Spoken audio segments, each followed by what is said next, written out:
গ্রামীণ ঐতিহ্যের টানে দেবীপুরের সরাচিত্র কর্মশালা নতুন প্রজন্মের হাতে তুলে ধরা হলো লোকশিল্পের ঐতিহ্য। গ্রামীণ ঐতিহ্যবাহী লোকশিল্পকে নতুন প্রজন্মের কাছে পৌঁছে দিতে পূর্ব বর্ধমানের দেবীপুরে অনুষ্ঠিত হলো এক বিশেষ সরাচিত্র কর্মশালা।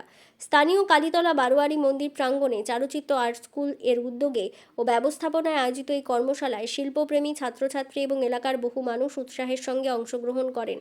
অনুষ্ঠানটির মূল উদ্যোক্তা ও পরিচালনায় ছিলেন বিশিষ্ট শিল্প শিক্ষক অঙ্কুর দত্ত। কর্মশালায় প্রধান অতিথি হিসেবে যে কোনো গোপন রোগের চিকিৎসায় আপনার বিশ্বস্ত ঠিকানা মা তারা ক্লিনিক। ঠিকানা মেমারি তারকেশ্বর রোড, সুলতানপুর মোড়ের সন্নিকটে। যোগাযোগ 8967764684 এই নম্বরে।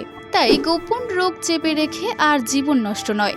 আজই যোগাযোগ করুন এবং সঠিক চিকিৎসার মাধ্যমে সুস্থ ও সুন্দর জীবন ফিরে পান। উপস্থিত ছিলেন প্রখ্যাত শিল্পী সম্রাট ঘোষ, সৌমেন ঘোষ এবং সম্রাট সাহানি।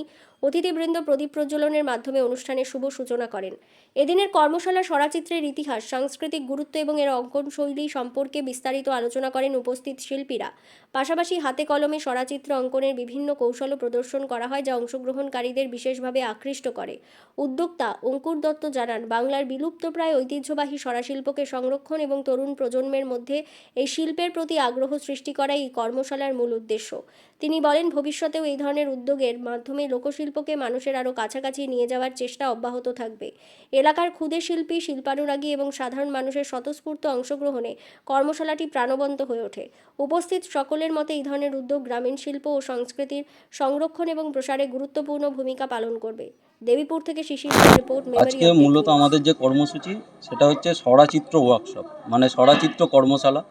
সরাচিত্র একদিনের সরাচিত্র কর্মশালা, যেটা দিয়ে মানে ছাত্রছাত্রীরা জানতে পারবে যে এই প্রাচীন লোকশিল্পের যে ঐতিহ্য, যেটা বিলুপ্তির পথে, সেগুলো সম্পর্কে জানতে পারবে এবং কাগজ কলম ছাড়াও যে একটা অন্য সারফেসে ছবি আঁকা যায় এবং সেটা একটা নান্দনিক দিক হয়ে উঠতে পারে, এই বিষয়ের ওপরেই তাদেরকে পরিচিতি ঘটানোর জন্যই আজকের এই কর্মশালা।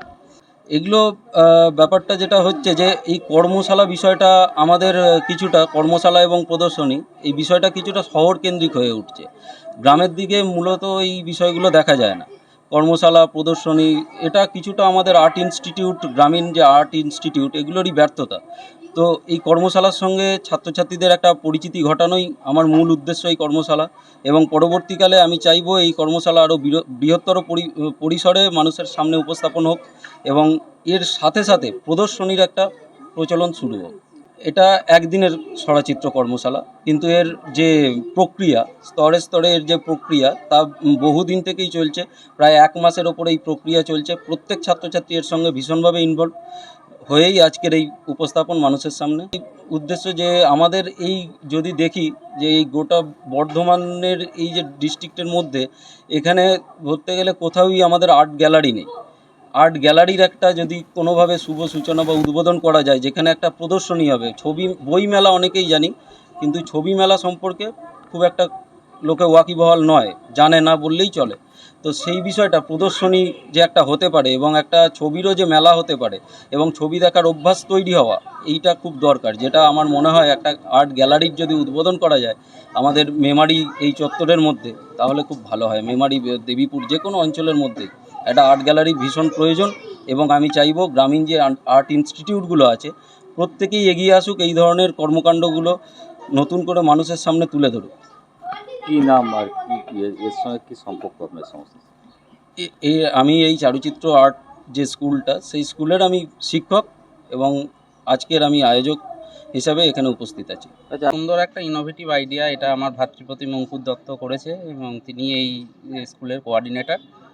আমার তো খুব ভালো লাগছে, একটা গতানুগতিক ধ্যান ধারণার বাইরে থেকে বেরিয়ে এসে এই যে কর্মশালাটার আয়োজন করেছে, এটা আমরা প্রথম, আমিও মনে হয় এটি প্রথম হচ্ছে। আমরা সাধারণত গ্রাম বাংলার মানুষ, তো সাধারণত আমরা দেখে এসেছি যে খাতা কলমেতে স্কুলেতে যাচ্ছে, সেখানে কিছু শিখছে, আবার বাড়িতে চলে আসছে, সেখানে ওইটুকুর মধ্যেই সীমাবদ্ধ। কিন্তু তাদের যে একটা নতুনত্ব চিন্তাভাবনা, শুধু তো আঁকলাম, চলে গেলাম, বাড়ি চলে গেলাম, এর বাইরে বেরিয়ে গিয়ে যে একটা নতুনত্ব চিন্তাভাবনা করেছে, যে সরার ওপর আঁকা, এর পরবর্তীকালে যে টেরাকোটার ওপর আঁকা, এগুলো যে এটা ছোট বলেই যে এদেরকে অবহেলা করতে হবে তা নয়। কোঅর্ডিনেটরকে আমি ধন্যবাদ জানাবো যে একটা ছোট ছোট ছেলে মেয়েদেরকে নিয়ে একটা প্রাচীন যে সমস্ত হারিয়ে যাওয়া যে জিনিস, সেই জিনিসটাকে যে এখানে তুলে এনেছে, এটা আমি খুব কৃতিত্ব দিতে হয় কোঅর্ডিনেটরকে। কি নাম আপনার? আমার নাম রূপম ব্যানার্জি। আমাদের তো ভালোই লাগছে, এই প্রথম এরকম দেখছি যে ছড়ার মধ্যে আঁকা। আরও আগেকার যুগে দেখেছি যে এরকম ধরো আঁকা হয়েছে, লক্ষ্মী যা ছড়া। ইতিহাসে পড়েছি আমরা। হ্যাঁ, এই ইতিহাসে পড়েছি। আগে আর আদিবাসী প্রজন্মে ওদের দেয়ালে, মানে মাটির দেওয়ালে ঘরে এরকম আঁকাও দেখেছি। কিন্তু এখন চালু করেছে এই স্যারটা যে এখন ছড়ার মধ্যে আঁকা। আমাদের ভালোই লাগছে, বাচ্চারাও যাতে শিখতে পারে তার জন্য চেষ্টা করছি আমরা উদ্যোগ নিয়ে। কি নাম আপনার? আমার নাম উমা দাস। যে বাচ্চা কি নাম আপনার? অহল্যা দাস। ছেলে না মেয়ে? মেয়ে।